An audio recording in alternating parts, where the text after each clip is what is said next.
인구는 감소해도 세대수는 증가하고 있습니다. 네. 집값은 떨어지기가 쉽지 않습니다. 네네. 이것도 있습니다. 앞으로라는 얘기가 이제 여기서 여러분들은 몇 달 후 뭐 이렇게 받아들일 수도 있는데 부동산에서는 앞으로는 적어도 1, 2년 정도 걸린다. 제가 여기서 곧 이러면 몇 달이 아니고 한 1년에서 2년 정도가 곧입니다. 그러니까 시간 텀이 길죠. 향후 몇 달 안에 막 변하기는 어렵고 한 1, 2년 정도부터는 세대수도 감소할 가능성이 커요. 세대수가 어떻게 감소할 수 있을까요? 네, 세대수의 증가를 원인을 어떻게 보느냐에 따라서 이제 달라질 수 있는데 네. 저는 일단 지금 통계치를 봤을 때 세대수 증가에 따른 우리나라 지금 1가구당 구성원이죠. 1가구당 구성원을 보면 2.1명 정도 돼요. 2.1명이면 어느 정도 수준이냐면 지금 부부만 살고 있는 거예요. 부부만. 자녀들이나 부모 공양하고 있는 지금 집이 거의 없다는 얘기예요. 그럼 여기서 이제 더 세대수가 늘어나게 되면 뭐냐면 가족 해체를 의미하는 거죠. 가족 해체.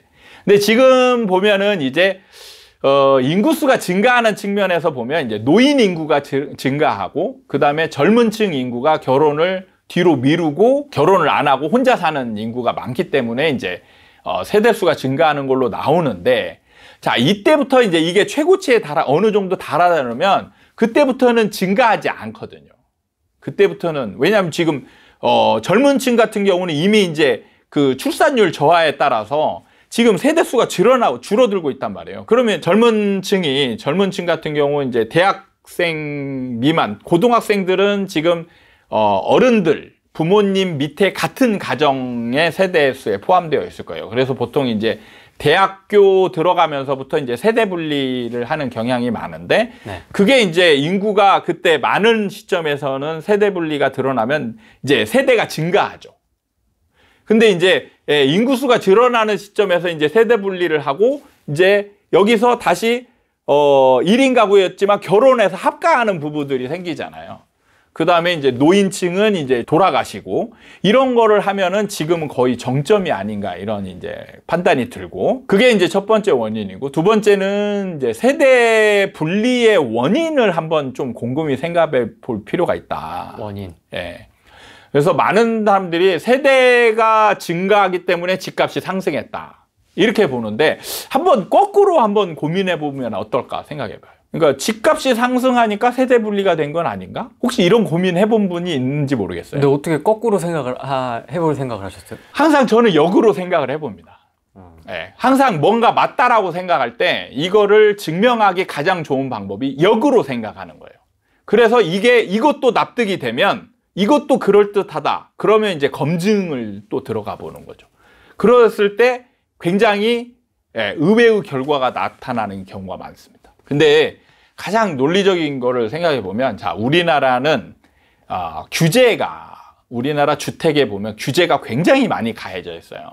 그리고 특히 1주택자한테는 과도한 혜택이 들어가 있고 2주택자부터는 정말 강한 규제가 들어가요. 1가구 1주택 비과세죠.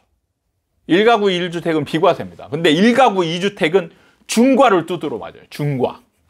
그럼 양도세가 보통 막 5, 60% 막 생기는 거죠. 네. 어마어마한 세금 차이가 생겨요.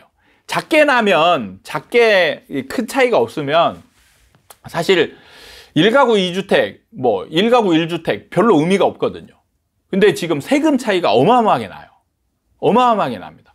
그러면 이런 경우, 자, 집값이 올라가요. 예를 들어서 후랭이님이 부모님하고 지금 같이 살고 있다라고 가정할 때 부모님이 지금 집을 하나 가지고 있어요. 근데 지금 상승장이니까 집을 하나 더 사고 싶어요. 집을 하나 더 사고 싶을 때, 고민이 들죠. 2주택자가 되면 세금이 굉장히 많이 늘어나는데, 지금 나는 1주택자가 되면서 이게 양도세 비과세가 되는데, 2주택자가 되면서 이제 둘 다 양도세 중과를 되거든요. 그러면 오히려 손해 구간이, 잘못하면 내가 투자로 샀는데, 오히려 손해가 된단 말이죠. 원래 비과세였던 게 지금 중과가 되면서 60%를 내야 되니까. 그죠? 이제 나중에 이걸 팔고 나면 다시 이제 제재로 가니까 뭐 상관은 없을 수도 있겠지만, 이걸 만약에 오래 들고 가야 되거나 얘를 먼저 팔아야 된다라면 이제 그런 문제가 발생할 수 있는 거예요. 그러면 이때 어떤 선택을 하는 게 가장 좋은가? 하나 집을 사는 걸 포기할까? 그러다가 봤더니 지금 자성한 후랭이라는 아들이 있단 말이죠. 근데 지금 정말 지금 이 신경 쓰이게 같이 지금 살고 있단 말이죠. 얘를 써먹어야겠어. 그죠. 그러면 이때 너 나가. 후랭이 너 나가. 그러면서 집 하나 후랭이 이름으로 돈 빌려주거나 그래서 명의를 후랭이로 가져가는 거죠. 그럼 집 주면 당장 나가야지. 그렇죠. 그러면 어떻게 되느냐? 1가구 1주택, 1가구 1주택 둘 다 비과세 혜택을 받을 수 있죠. 얼마나 좋아요. 세대 분리하는데 정말 너무 좋은 조건이 갖춰져 있잖아요. 그러니까 저는 이런 집들 정말 많다라고 생각하거든요. 최근에 증여 많이 해줬잖아요. 증여 어마어마하게 해줬거든요. 네. 그러니까 세대 분리가 일어나기 쉬운 조건, 지금 환경이 갖춰져 있다. 그래서 원래 세대 분리를 안 할 집들도 집값 상승으로 인해서 세대 분리를 억지로 한 집도 꽤 많이 있다라는 거죠. 그럼 이번 상승장 때 좀 세대 분리가 좀 더 많아졌어요? 네, 더 많이 이루어진 측면이 있죠. 그러니까 원래는 이제 세대 분리 증가가 이제 세대수 증가가 멈춰야 될 시점에 조금 더 많이 한 측면이 있는 거죠. 이번 폭등장 때. 그렇죠. 그러면 이제 이 앞으로 어떤 일들이 벌어지냐? 시장이 이제 하락하잖아요. 그러면은 이때 보통 일어나는 게 세대 합가가 일어나요. 세대 합가. 보통 하락장에서 많이 일어납니다. 하락장에서 세대 합가가 일어나는 게 시장이 하락하면서 어렵잖아요. 특히 이제 젊은 세대층이 연끌을 많이 했단 말이죠. 연끌한 세대의 특징은 뭐냐면 생활이 어려워진다는 거예요. 생활이 어려운데 집을 팔려고 하는데 집이 안 팔려요.